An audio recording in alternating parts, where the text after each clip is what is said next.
Queridos irmãos, o texto do Evangelho nos traz uma das cenas mais comoventes do Evangelho de São Lucas. Cena que inspirou muitos ao longo da história da igreja, que começa com um escriba que se levanta e, diz o texto, querendo pôr Jesus em dificuldade, perguntou: Mestre, que devo fazer para receber em herança a vida eterna? A primeira coisa a notar é que muitas vezes nós lemos o Evangelho projetando nele nossos condicionamentos preconceituosos. Então, toda vez que a gente fala em escriba, em mestre da lei, em sacerdote, sumo sacerdote, no Evangelho, toda vez que a gente lê essas palavras, fariseu, saduceu, a gente joga toda a carga de preconceito e já tende a ler o texto imaginando que aquele personagem é um canalha. Mas não é sempre assim. Os escribas, os mestres da lei, eram homens sábios em Israel que ficavam especulando sobre o Pentateuco, os 5 primeiros livros da Bíblia, para encontrar um pouco interpretações mais assim, mais assado. Era um tipo de moda no tempo de Jesus, de moda intelectual, como muitas que vêm e vão, que depois se consolidou naquilo que os judeus chamam de Talmud, que são comentários rabínicos à lei, à Torá, ao Velho Testamento. Mas na época de Jesus isso estava em formação, então havia essas discussões entre os rabinos para saber o que era, o que se devia fazer, o que não se devia fazer, qual lei era mais importante, qual era menos importante, o que era, o que não era, casuísmos infinitos. Era um negócio meio doentio, mas era o que estava acontecendo naquele período. Só que esse homem, ele chega, São Lucas diz que ele queria colocar Jesus em dificuldade, mas a gente tem que entender isso dentro da perspectiva rabínica, ou seja, eles gostavam disso. Jesus era considerado um rabi, um mestre. Então ele queria um pouco instigar, queria discutir algo. Só que por trás dessa aparente polêmica, digamos assim, por baixo dessa controvérsia legal, havia uma pessoa de verdade, havia um homem angustiado, que era esse escriba. Às vezes a gente faz isso, né? A gente chega com um problema que a gente tem, mas a gente mascara aquilo sob uma discussão genérica, só para não se denunciar, né? É quando o fulano chega assim: olha, tem um amigo meu que ele tem esse problema aqui, não sei o que lá, o que você acha? Só que é ele mesmo, né? É ele, o problema é dele. Está mascarado sob a aparência de uma controvérsia legal. Mestre, que devo fazer para receber em herança a vida eterna? Pergunta meio tola, porque se você é herdeiro, você faz o que para receber a herança? Nada, você é herdeiro. Você já é herdeiro. Ou seja, o que São Lucas está mostrando é que não tem muita lógica, é uma angústia. Jesus lhe disse: o que está escrito na lei? Como lês? É interessante, judeu antigo gosta de conversar assim, né? Eles respondem uma pergunta com outra pergunta. Uma vez perguntaram para um rabino, por que vocês judeus sempre respondem uma pergunta com outra pergunta? E ele respondeu, mas o que mal há nisso?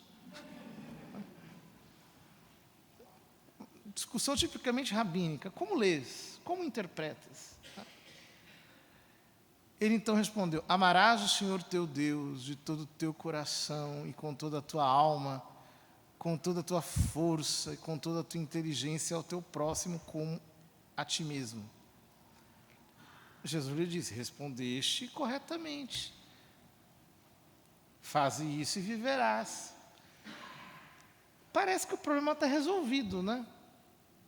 Como é que se vai para o céu? É assim, ama a Deus, ama o próximo, está tudo certo. Mas São Lucas diz, ele, porém, querendo justificar-se, disse a Jesus, e quem é o meu próximo? É muito interessante porque São Lucas é discípulo de São Paulo. Discípulo, quer dizer, é um companheiro de São Paulo. Não se sabe exatamente se São Lucas conheceu o Evangelho primeiro ou não, enfim. Mas ele era um companheiro de apostolado de São Paulo. Quando nós lemos os Atos dos Apóstolos, que foi escrito por São Lucas, chega um determinado momento que ele fala no plural. Nós, fomos aqui, fomos lá, fomos para cá, fomos para lá. Que é justamente o momento em que ele entra, digamos assim, na narrativa. É um companheiro de São Paulo. E todos nós sabemos que um dos temas centrais na teologia de São Paulo é o tema da justificação. Ou seja, não sou eu que me justifico, quem me justifica é Cristo. Ele é o justo, eu não, eu sou pecador. Ele morreu no meu lugar para pagar os meus pecados. Ele ressuscitou para me justificar, porque como ele está vivo, ele aplica em mim o fruto do seu sacrifício. Exigindo de mim apenas uma coisa, que eu deposite nele a minha fé. Então eu creio nele, ele me justifica. Eu creio nele, ele me limpa dos meus pecados, ele me santifica. Ou seja, a única coisa que eu tenho que fazer é crer nele e deixá-lo me salvar. Isso é justificação, em termos muito simples, para São Paulo. Portanto, quando São Lucas diz assim, ele, porém, o escriba, porém, querendo justificar-se, disse a Jesus, e quem é o meu próximo? Ele está colocando no centro da questão a angústia do escriba, que é uma angústia, no fundo, do Velho Testamento, de um homem do Velho Testamento, a angústia de quem está querendo ainda se salvar, que acha que será salvo pela prática da lei. Ele está querendo se justificar, ele está querendo, de alguma maneira, se declarar santo, coisa que é impossível ao homem. Essa é a angústia daquele escriba. É muito interessante a pergunta, quem é o meu próximo? Então, na cabeça do escriba, o quadro é o seguinte, eu tenho que amar o meu próximo, um outro. Quem é este outro? Que ele é o meu próximo, a quem eu devo amar, a quem eu tenho que praticar a caridade. Quem é ele? Quem é ele? Este outro. E Jesus responde com uma parábola que é a chamada parábola do bom samaritano. Certo homem descia de Jerusalém para Jericó. Então, vocês sabem que a geografia de Israel é mais ou menos assim. Você tem no norte a Galileia, depois a Samaria, depois a Judéia, no centro da qual está Jerusalém. Você desce e lá embaixo, abaixo do nível do mar, está Jericó, que é a cidade mais antiga do mundo. E em Jericó está o Mar Morto, que é um balneário antiquíssimo, com uma água muito, muito, muito salgada e, portanto, é boa. Até hoje as pessoas tomam banho lá, porque tem uma lama lá que é medicinal, que faz bem para a pele, é muito oleosa, etc. Hidrata muito bem. Então era tipo, assim, a praia daquela gente, né? Então, todo mundo que queria ir para um bom balneário ia para Jericó, ia ali para a região do Mar Morto, que tem esse nome porque o Rio Jordão vem do norte, ele se alarga, se torna o Mar da Galileia, que também tem o nome de Mar de Tiberíades, Lago de Tiberíades, né? ou Mar de Genezaré, que são cidades que estão ali ao lado. Depois ele se estreita de novo, desce e desemboca lá no Mar Morto, que tem esse nome de mar porque é grande, é um lago grande. Eles tinham esse costume de chamar de mar um lago que fosse muito grande. Ou seja, o homem está descendo de Jerusalém para Jericó. Era uma rota reta, em declive, 25 quilômetros mais ou menos. A antiga estrada romana, né, de Jerusalém para Jericó, que era muito perigosa, porque o pessoal que... Até hoje é assim, né, o pessoal vai de viagem, né, leva um pouquinho de dinheiro, de comida, alguma reserva, alguma coisa assim, para poder gastar lá embaixo. Então, é uma rota muito perigosa. Era uma rota que tinha muitos assaltantes. Então, de Jesus, certo homem descia de Jerusalém para Jericó e caiu nas mãos de assaltantes. Estes arrancaram-lhe tudo, espancaram-no, foram-se embora, deixando-o quase morto. É uma cena que não era incomum nos tempos de Jesus, né? É tipo ser assaltado em Osasco. Uma coisa que mais ou menos todo mundo já foi na vida, alguma vez, né?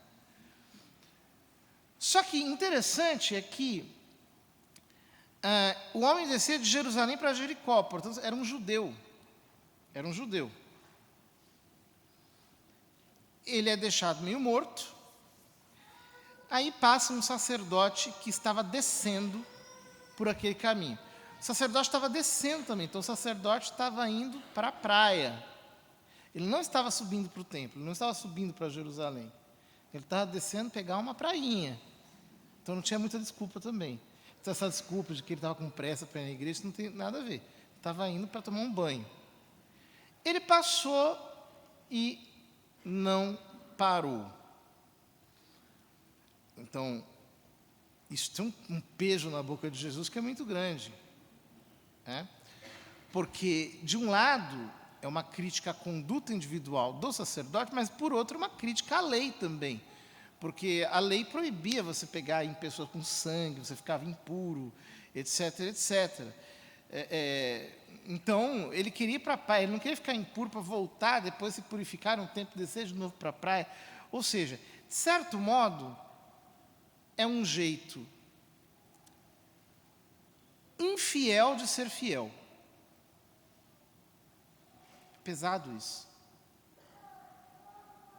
É o fulano que ele tranquiliza a consciência com a lei de Deus para se dispensar de obrigações que são mais difíceis, só que seriam mais urgentes.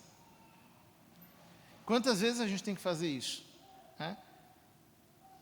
Às vezes, uma pessoa chega para a gente e fala assim: ai, padre, eu queria me confessar porque eu faltei a missa de domingo. Eu pergunto: mas por que você faltou a missa? Não, é que a minha filha estava doente, tive que ficar com ela. Eu digo: bom, mas isso não é pecado? Isso aí não é pecado. Porque você está cuidando da filha.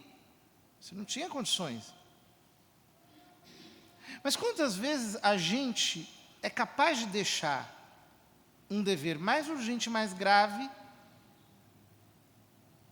se justificando com um dever que, naquela circunstância, é secundário. Foi o que aconteceu com esse sacerdote. Ele continua.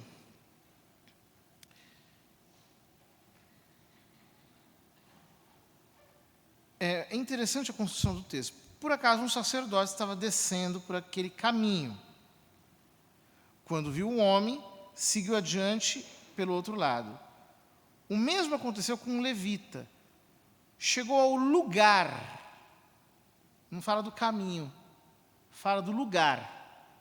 Viu o homem e seguiu adiante pelo outro lado.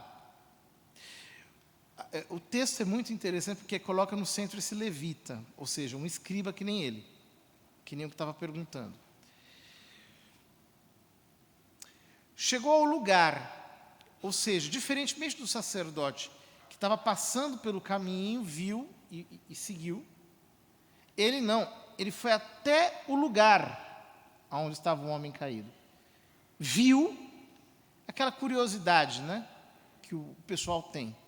Que nem quando acontece acidente na estrada, todo mundo para, fica aquele trânsito infernal, ninguém faz nada, mas é a curiosidade de ver. Foi lá, viu e seguiu pelo outro caminho. Falei, esse caminho aqui é perigoso, deixa eu salvar a minha pele. Eu não vou fazer a mesma coisa. Quer dizer, é a atitude egoísta de quem pensa em si,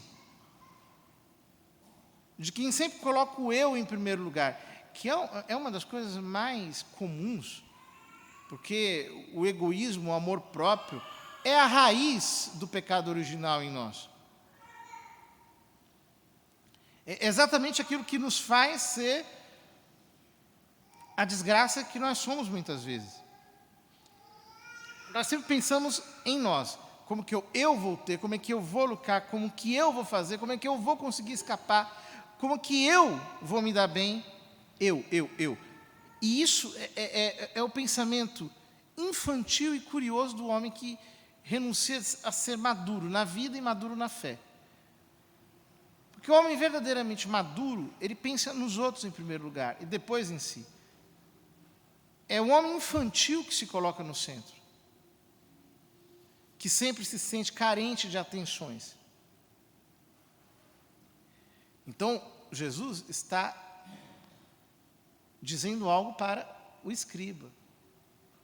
Está dizendo, você está querendo se justificar, olha lá, você está querendo se declarar justo. Essa é a razão da tua angústia mais profunda. Você está olhando para você, para o centro da sua atenção, que é você mesmo. Depois vai vir invertida no final, que é muito bonita, inclusive.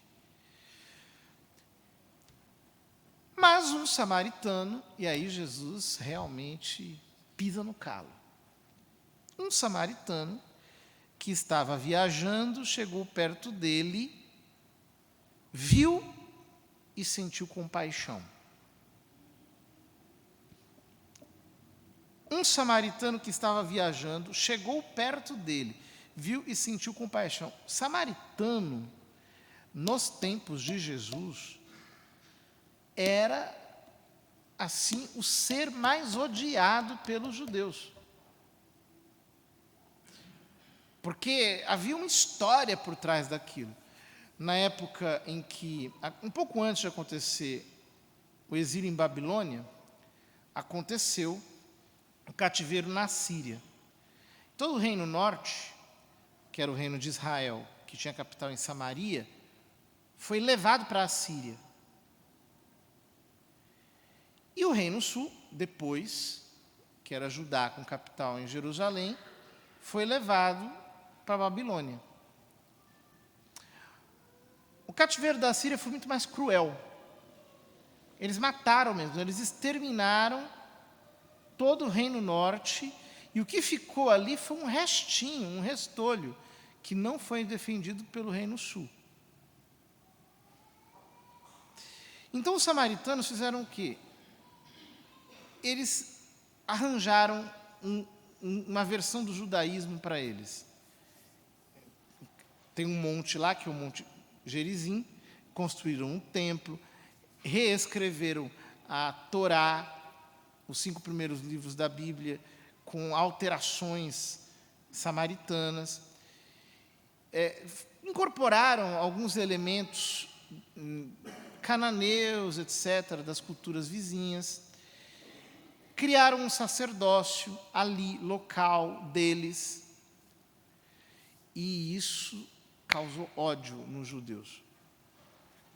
Quer dizer, era uma religião apóstata. E isso foi aumentando com o passar dos tempos. Há um grande pesquisador sobre a Bíblia, chamado Joaquim Jeremias, ele conta que quando Jesus era adolescente, mais ou menos naquele período, um samaritano foi a Jerusalém, entrou no templo, o que já era um negócio absurdo, e pegou um saco de ossos de mortos e jogou dentro dos santos do templo de Jerusalém. É assim, o sacrilégio mais demoníaco que poderia rolar na cabeça de um judeu da época.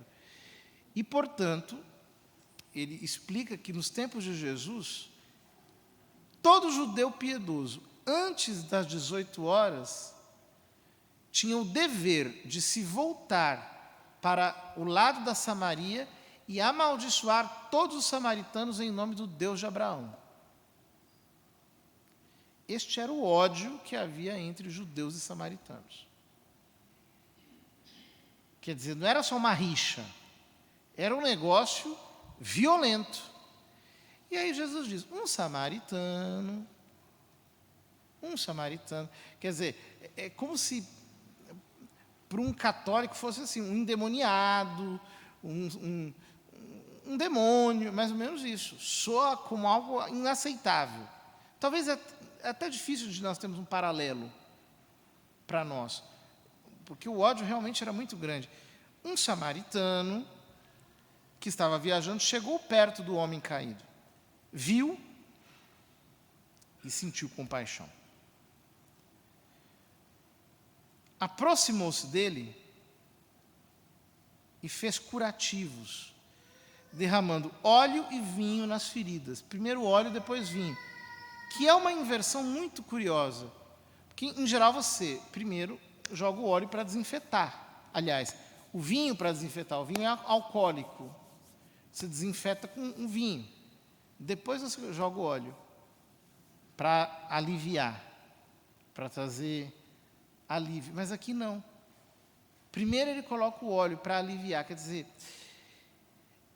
é bonito, né? Porque isso mostra o que é a caridade no Evangelho. Chega uma pessoa com um pecado, com uma situação dramática qualquer. A primeira coisa que a gente tem que fazer é compreender, acolher, aliviar, acalmar, deixar a pessoa bem. E aí sim a gente vai tratar da ferida. Aí a gente vai começar o processo de restauração e de correção. É a caridade do Evangelho. Depois colocou o homem em seu próprio animal. Esse animal, os padres da igreja entendiam que eram os pregadores, porque eles estão assentados sobre os 4 evangelhos, que são as 4 patas do cavalo. Era uma interpretação alegórica bonita. Levou a uma pensão, onde cuidou dele. Como o caminho era muito perigoso, precisava ter uma pensão. Pensão não é o que a gente entende por pensão hoje em dia. Pensão era simplesmente um lugar, uma espécie de pátio que tinha corredores ao lado, com 4 corredores, em que as pessoas iam apenas para se proteger durante a noite, porque aquele lugar realmente era muito perigoso. Então, geralmente, tinha um dono, um estaleiro que ficava ali. Era um lugar de pouso, era uma pousada, mas não era algo muito confortável, não era uma espécie de hotel, pelo contrário. E era um lugar onde ia todo mundo, onde qualquer pessoa que precisasse passar um tempo, ia lá. Era um lugar meio público. levou o homem para a pensão. Aonde cuidou dele.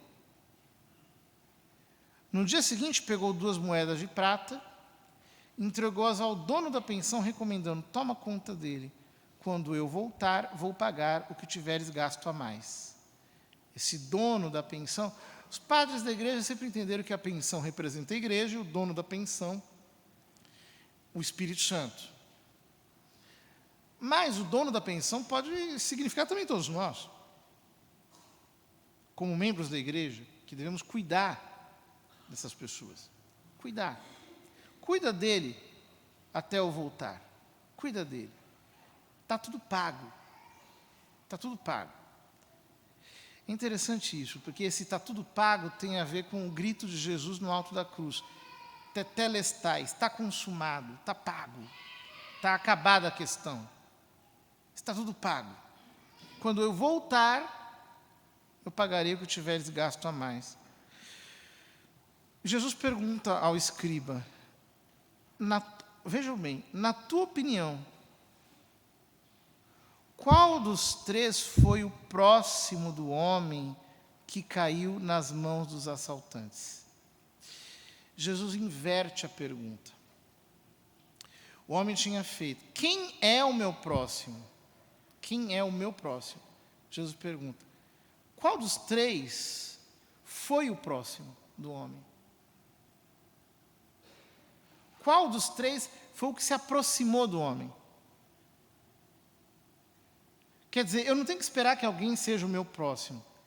Eu tenho que ser próximo de alguém. Eu é que tenho que tomar a iniciativa. Eu que tenho que entender que o problema dele é meu. Eu que tenho que olhar para as feridas dele e tratá-las. Eu é que tenho que fazer. Mas vejam a sutileza da primeira invertida de Jesus. Porque ele diz: qual dos 3 foi o próximo? Ou seja, quando o escriba pergunta: quem é o meu próximo? E Jesus pergunta: qual dos 3 é o próximo? A inversão de Jesus coloca o escriba na posição do homem ferido. Você é o angustiado. Você acha que é você que tem que encontrar um próximo. Mas espera aí. Você que precisa ser encontrado por um próximo. Você é que está caído. Você que está achando que você precisa se justificar. Você não entendeu ainda que esse homem caído é você. Que o samaritano sou eu. Eu que todo mundo julga como fora da lei, eu que todo mundo julga como maldito, eu que todo mundo está chamando de Beelzebul, eu que todo mundo aqui está criticando, eu sou o samaritano que vou te justificar, que vou te colocar dentro dessa estalagem que é a igreja, onde tem de tudo, tem sacerdote também, tem levita também, é lugar onde todo mundo se encontra, é um lugar de passagem. Não é Jerusalém ainda, não é o céu. Mas você, esse homem caído, você não percebeu ainda. Eu sou o samaritano que vim para te salvar. E aí ele responde: aquele que usou de misericórdia para com ele. Ou seja, nesse diálogo oral, há um diálogo não verbal, que acontece entre a alma de Jesus e aquele escriba. Ou seja, eles estão se entendendo. O escriba está dizendo: foi aquele que usou de misericórdia para com ele. Esse é o próximo. O Senhor é o meu próximo. O Senhor é que se aproximou de mim. E aí Jesus dá a segunda invertida. Vai e faze a mesma coisa. Então você tem agora a missão de ser o bom samaritano, de ser Cristo para ele. Uma vez que você foi encontrado pela graça de Cristo, uma vez que você foi justificado pela graça de Cristo, agora você é que tem a missão de ser Cristo para o outro. Aliviar, curar, cuidar, porque nessa estalagem todos nós estamos em tratamento, rumo a Jerusalém. É uma bela visão, que faz realmente a gente perceber que a igreja, como aliás diz o Papa Francisco, é um hospital de campanha. É a estalagem que está ali para cuidar, mas que não é a igreja institucionalmente que cuida, somos nós que cuidamos uns dos outros. Somos nós que estamos aqui tratando as nossas feridas. E que precisamos olhar os irmãos a partir dessa perspectiva, ter misericórdia deles. Porque nós somos alcançados pela misericórdia de Jesus. E, portanto, temos a obrigação de ir e fazer o mesmo. Esse é o único jeito de nós nos curarmos das nossas angústias. Dessa loucura que a gente tem de pensar, o que eu faço para eu ser melhor? Como é que eu faço para me livrar das minhas culpas? Espera aí, entende que você está em tratamento, Cristo está te tratando pela fé. E ao invés de olhar para você, olha para o outro. E você vai descobrir que tem gente com feridas muito mais graves do que as suas. Pessoas que têm dores muito mais profundas. E quando a dor do outro for encarada por você como tua, a dor do outro vai começar a curar a tua dor. O que nós precisamos é ser como esse bom samaritano, que para, que vai, que pega, que se envolve, que é tomado por uma empatia, cheia de bondade, de misericórdia, que é a marca dos verdadeiros discípulos de Cristo, daqueles que entenderam em que consiste o Evangelho.